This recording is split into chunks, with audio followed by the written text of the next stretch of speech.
तो जैसा कि आपने बायोलॉजी स्टेट पॉइंट की वीडियो में मैंने आपको बताया था, बीएससी फर्स्ट सेम केमिस्ट्री की वीडियो के फर्स्ट टॉपिक को मैंने फर्स्ट चैप्टर को डिफाइन किया था बोल के। आज मैंने उसकी पूरी थ्योरी देखी है। पहला, molecular polarity and chemical force क्या होती है। मोलिकुलर पोलैरिटी, पोलैरिटी मतलब अट्रैक्शन, जहाँ पर दो आवेश एक साथ प्रेजेंट होते हैं विपरीत, वहाँ पोलैरिटी है। पोलैरिटी डिफरेंट डिफरेंट आवेश करना। तो अट्रैक्शन। केमिकल फोर्स क्या होती है, किसी भी मोलिकुल के बीच जो फोर्स काम करती है बोलते हैं केमिकल फोर्स, जो उन्हें जोड़ने रखने का काम करता है। फोर्स अट्रैक्शन फोर्स में काम करती है। अब इन सभी समझ को हम पढ़ते हैं। अब पोलैरिटी समझ में आ गया, फोर्स क्या होता है, केमिकल फोर्स। कोई भी केमिकल स्पीसीज है उसके पीछे फोर्स काम करती है एटम के बीच, वो केमिकल फोर्स होती है। अब जब किसी यौगिक में एक से अधिक रचना पाई जाती है उससे अनुनाद या रेजोनेंस कहते हैं। रेजोनेंस क्या होता है कि जब हम किसी चीज़ को डिफाइन नहीं कर पा रहे एक रूप में, तो उसे हम रेजोनेंस के साथ डिफाइन करते हैं। रेजोनेंस में क्या है कि ये जो बॉन्ड खिसक रहा है, अब बॉन्ड खिसक रहा है तो चेंज होगी पोजिशन। तो रेजोनेंस का मतलब होता है, रेजोनेंस मतलब वो होता है कि भैया तुम्हारे पास एक ऐसी संरचना है, मतलब तुम्हारे पास एक ऐसा यौगिक है जो कि डिफाइन नहीं हो पा रहा वही स्ट्रक्चर में। क्यों? क्योंकि वो स्टेबल नहीं हो पा रहा। क्योंकि हर संरचना को स्टेबल होने के लिए क्या चाहिए कि स्टेबल स्ट्रक्चर। यही इसी स्टेबिलिटी के लिए संरचना, ये संरचनाएं हमारी स्ट्रगल करती है। ठीक है, सो कुछ चीज़ें हैं। तो नेक्स्ट टॉपिक पर हम इसे और क्लियर करते हैं। तो देख सकते हैं आप, जितनी ज़्यादा रेजोनेटिंग स्ट्रक्चर होंगी, जितनी ज़्यादा रेजोनेटिंग स्ट्रक्चर और ज़्यादा बनेंगी उतनी स्टेबिलिटी बढ़ेगी। क्यों? क्योंकि बॉन्ड कम होंगे और स्ट्रक्चर ज़्यादा बनेंगे, जिससे स्टेबिलिटी बढ़ जाएगी। यानी बॉन्ड मूवमेंट बढ़ेगी तो स्टेबिलिटी बढ़ेगी। क्यों? क्योंकि जितना बॉन्ड मूवमेंट होगी उतने बॉन्ड कम होंगे, उतनी एनर्जी बढ़ेगी। जितनी रेजोनेटिंग एनर्जी बढ़ेगी स्टेबिलिटी बढ़ेगी। क्यों? क्योंकि रेजोनेटिंग स्ट्रक्चर को स्टेबल करने के लिए जो ऊर्जा होती है उसे हम क्या बोलते हैं, रेजोनेंट स्ट्रक्चर को स्टेबल करने के लिए आवश्यक ऊर्जा को हम रेजोनेटिंग एनर्जी बोलते हैं। फॉर्मल चार्ज क्या होता है? वह फॉर्मल चार्ज भी किसी भी अणु या परमाणु पर इलेक्ट्रॉन की अधिकता या कमी, यानी किसी भी अणु या परमाणु पर इलेक्ट्रॉन की अधिकता या कमी को फॉर्मल चार्ज बोलते हैं। और फॉर्मल चार्ज क्या होता है भैया, कोई परमाणु अणु पर कमी या अधिकता क्या होगी, ज़्यादा इलेक्ट्रॉन है या फिर कम इलेक्ट्रॉन है। इसका फॉर्मूला क्या होता है, 1/2 नंबर ऑफ शेयरिंग इलेक्ट्रॉन, कितने इलेक्ट्रॉन शेयरिंग कर रहे हैं आपस में, कितने नॉन बॉन्डेड इलेक्ट्रॉन है। ठीक है, बॉन्ड में नहीं शामिल है। ठीक है, तो आगे कुछ इसकी एग्जाम्पल समझते हैं। ये देखिए, मीथेन के ऊपर आप कैसे निकालोगे फॉर्मल चार्ज में। मीथेन के पास क्या है फॉर्मूला, CH4 कार्बन के साथ 4 हाइड्रोजन बॉन्ड बना रहा है। क्योंकि कार्बन की वैलेंसी जो होती है, कार्बन को बहुत ज़्यादा इलेक्ट्रॉन चाहिए होते हैं, तो 4 इसे मिल गए। ठीक है, तो मीथेन की बात करो, मीथेन में आप कैसे निकालोगे फॉर्मल चार्ज। ये होगा 1/2 number of sharing electron. Sharing electron कितने, 4 हाइड्रोजन के, और कहीं ना कहीं 4 कार्बन के भी शेयरिंग करेंगे, तो आपस में इलेक्ट्रॉन शेयरिंग हो रही है कार्बन हाइड्रोजन की। तो 4 4 8 प्लस 0, क्योंकि नॉन बॉन्डेड इलेक्ट्रॉन तो सारे हैं ही नहीं, सारे बॉन्ड से जुड़े हुए हैं। तो 1/2 इंटू 8 प्लस 0, तो ये 2 जो को 8। अब हाइड्रोजन आयन की बात करो, हाइड्रोजन आयन के पास क्या है, हाइड्रोजन आयन के पास भी H3O, जहाँ पे H2O में एक हाइड्रोजन एक्स्ट्रॉन पे हाइड्रोजन आयन बनता है। उसी तरह यहाँ पे जो हाइड्रोजन आयन है वहाँ पे क्या होगा, वहाँ पे नंबर ऑफ शेयरिंग इलेक्ट्रॉन कितने होंगे, शेयरिंग इलेक्ट्रॉन 6 होंगे। क्यों? क्योंकि 3 कार्बन के, 3 ऑक्सीजन के और 3 मतलब ये जो 3 हाइड्रोजन के हो जाएंगे, कुछ इसमें ऑक्सीजन के आपस में शेयरिंग करेंगे, जैसे 3 और 3 6 बन जाएंगे, यानी कि आपस में शेयरिंग होगी इलेक्ट्रॉन की।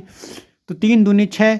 अब 3 तो हो गया हाइड्रोजन के और 2 ऑक्सीजन को मल्टीप्लाई के 6 हो जाएंगे, प्लस 2, क्योंकि 2 नॉन बॉन्डेड इलेक्ट्रॉन जो है वो 2 ऑक्सीजन के बॉन्डेड नॉन बॉन्डेड है, बॉन्ड में तो 5। तो इस तरह फॉर्मूला निकाल सकते हैं। ठीक है, तो ये कुछ चीज़ रहती है। जैसे कब देख सकते हैं डायपोल मूवमेंट क्या होता है, द्विध्रुव आघूर्ण। डायपोल मूवमेंट, द्विध्रुव आघूर्ण वह गुण होता है जिसके कारण अणु या कोई भी परमाणु आकर्षण प्रतिकर्षण का अनुभव करता है। क्यों? क्योंकि आवेश की दिशा बताने में सहायता करता है। क्यों? डायपोल मूवमेंट में ये बताता है कि जहाँ ज़्यादा पैसा होगा, जहाँ ज़्यादा चार्ज होगा, नेगेटिव चार्ज इलेक्ट्रॉनों का, इलेक्ट्रॉन जहाँ ज़्यादा होंगे वहीं पर चार्ज खिंचेगा। क्यों? क्योंकि डायपोल मूवमेंट क्या बताता है कि जहाँ पे चार्ज की क्लाउड ज़्यादा होगा वहीं पे चार्ज खिंचता है। क्यों? क्योंकि जहाँ पे ज़्यादा ज़्यादा पैसा होता है वहीं पे लोग आते हैं। तो इस तरह जहाँ पे ज़्यादा चार्ज होगा वहाँ पे चार्ज ज़्यादा खींच पाएगा। जैसे HCl में Cl मोस्ट इलेक्ट्रोनेगेटिव है, जब Cl इलेक्ट्रोनेगेटिव होगा तो Cl चार्ज खींचेगा। क्यों? क्योंकि Cl जाएगा कि चार्ज चार्ज चार्ज में मिल जाएगा, और H पॉजिटिव है, H दे देगा, Cl ले लेगा। तो इस स्थिति में क्या होगा कि जो H है वो H जो होगा वो मोर पावरफुल होगा। H जो होगा कुछ चार्ज Cl को देगा, जिससे क्या होगा H की कुछ स्ट्रेंथ कम हो जाएगी और Cl की बढ़ जाएगी, जिसके कारण चार्ज एक ट्रांसफर हो जाएगा। अब इसके अलावा क्या होता है कि जो डायपोल मोमेंट होता है ये इस बात पे भी लागू होता है कि अगर तुम्हारा चार्ज सिमेट्रिकली इक्वल डिवाइड हो रहा है तो तुम म्यू जीरो है। क्यों? क्योंकि सारा चार्ज म्यू जीरो क्यों है, क्योंकि चार्ज सारा एक डायरेक्शन में आ गया। बट NH3 को देखो, NH3 में क्या कि 2 इलेक्ट्रॉन तो हैं ही, बट चार्ज अलग अलग डिवाइड हो रहा है, हाइड्रोजन अलग अलग है। यहाँ BF3 में F एक डायरेक्शन में। जब सिमेट्रिकली एक अणु तुम्हारा डिवाइड हो सकता है इक्वल पार्ट पे, तो वहाँ क्या हो जाएगा, वहाँ पे अणु डिवाइडेशन अच्छे से होगा, जिसका हमारा डायपोल मोमेंट जीरो होगा। क्योंकि डायपोल मोमेंट अलग अलग हो जाएगा। बट जहाँ पे अणु संगठित ही नहीं है वहाँ पे तोड़ना आसान, जल्दी डायपोल मतलब जहाँ पे अणु संगठित नहीं है वहाँ पे ये आपस में इक्वल डिवाइड नहीं हो पाएंगे, जिसका डायपोल मोमेंट जीरो हो ही नहीं पाएगा। तो ये चीज़ है। Next weak interaction hydrogen bond. Hydrogen bond क्या होता है, एक विशेष प्रकार का बंध है जो विभिन्न अणुओं के बीच होता है। तथा दोनों अणु के बीच आकर्षण के कारण अधिक आवेश की तरफ इलेक्ट्रॉन भेजता है, यानी कि जहाँ इलेक्ट्रॉन ज़्यादा होते हैं, जहाँ ज़्यादा चार्ज फ्लो करते हैं, वहाँ पे इलेक्ट्रॉन ट्रांसफर होता है, ठीक है, जिससे इलेक्ट्रॉन एक दिशा में चलते हैं। ये बंध कमज़ोर हो जाता है। क्यों? क्योंकि ये अगर तोड़ा जाए तो जल्दी टूट जाएगा, क्योंकि जहाँ पे ज़्यादा नेगेटिव कुछ हीट करोगे तो जल्दी टूट जाएगा, जिससे बॉन्ड कमज़ोर हो जाएगा, ठीक है। इस तरह एच में देखो, एच में पॉजिटिव नेगेटिव तो दोनों को जोड़ने के लिए केमिकल फसल लगी पड़ी है। पर जैसे ही ज़्यादा हीट करोगे तो ज़्यादा नेगेटिव वाला पार्ट अलग हो जाएगा, क्योंकि नेगेटिव पार्ट को एनर्जी ज़्यादा मिलती टूट जाएगी। क्यों? क्योंकि उस पर इलेक्ट्रॉन बहुत ज़्यादा है, तो ज़्यादा हेवी वेट होने के कारण जल्दी निकल जाएगा और हल्के ऊपर आ जाएंगे, ठीक है।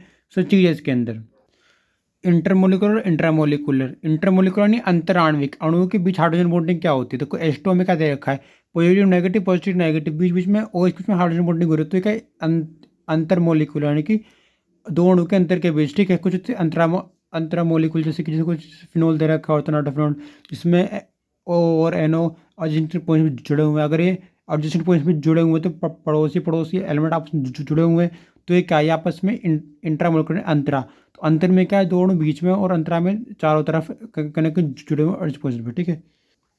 तो लेटेस्ट एनर्जी क्या होती है? लेटेस्ट एनर्जी वह एनर्जी जिसमें कटायन और एनायन, यानी कटायन और एनायन के मिलने से जो संरचना बनती है, तो वो स्थायी होगी। क्योंकि कटायन एनायन पास पास आएंगे, जिससे स्टेबिलिटी बढ़ेगी। अब जब स्टेबिलिटी बढ़ती है तो क्रिस्टल बनने के बाद जब एनायन और कटायन मिलते हैं तो वो दूरी पे जाते हैं, और अनंत दूरी पे पहुंचने के बाद जब वो अनंत दूरी से फिर क्रिस्टल तक आएंगे तो उसे बोलते हैं लेटेस्ट एनर्जी, यानी कि पहले आपस में मिले क्रिस्टल बने, फिर उसके बाद फिर पुनः कटायन और एनायन के मिलने से बनी संरचना। फिर अगर वो पुनः क्रिस्टल पास आने की कोशिश करते हैं, पहले दूर चलेगी फिर पास आएगी, पास आने पे क्या होगा, पास आने पे उसे निकल कर जाएगी, क्योंकि आपस में मिलना चाहेंगे, दूर हुए फिर मिलना चाहेंगे, तो एनर्जी जो निकलेगी उसे हम क्रिस्टल एनर्जी बोलेंगे, उसे हम लेटेस्ट एनर्जी बोलेंगे क्रिस्टल की।